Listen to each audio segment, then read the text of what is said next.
Mass vaccinations in the U.S. and Canada and other major developed countries, that's key to getting economies back on the road to recovery.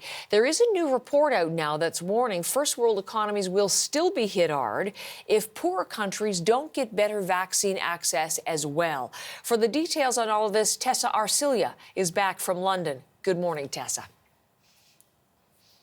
Good morning, Heather. Yeah, exactly. That is the point of the report, because it's saying that if vaccine inequality is not addressed, basically the bulk of pandemic costs, which we've already been seeing, is going to be shouldered by advanced economies like Canada, like the U.S., like the U.K., even if those countries achieve universal vaccination in their own countries. So this report goes into detail of the global trade links, basically saying that no man is an island when it comes to this pandemic and the global trade, that if, for example, Canada is unable to access import-export products to different markets, the emerging markets, or get their supply chain ready, this is going to cost them, these countries, especially countries like Canada. So this is, in short, a warning to countries to not hoard vaccines and to help in getting these vaccines to countries that don't have a lot of access to them. Now, we have been reporting about the warnings against vaccine inequality in terms of access, and the WHO chief had said that this is a moral catastrophe. But right now, Heather, we're seeing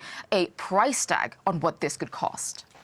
So in terms of Canada specifically, obviously, Tessa, we're particularly concerned about this. What kind of impact could it have here?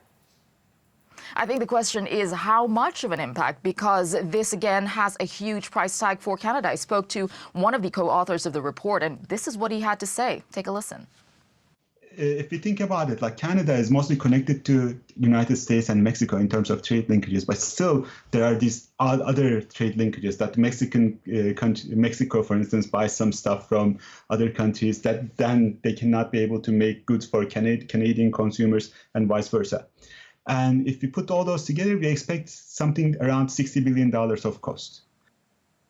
That's $60 billion of cost is what he said. Now, this is on the higher end. Let me just clarify, because he says this would mean when entire regions or emerging markets go into lockdown, so Canada won't have access, again, to what I said, to the import-export of products or their workforce. It could be around $60 billion. On the lower end, it could be around $3 billion. He says this is if Canadian companies, for example, cannot sell their goods to those emerging markets. He said the answer could probably be somewhere in the middle. So again, the costs could be huge. And one thing that a lot of leaders and speakers have been repeating throughout this pandemic, no one is safe until everyone is safe. And that is now not just on the moral side, but also economically, Heather.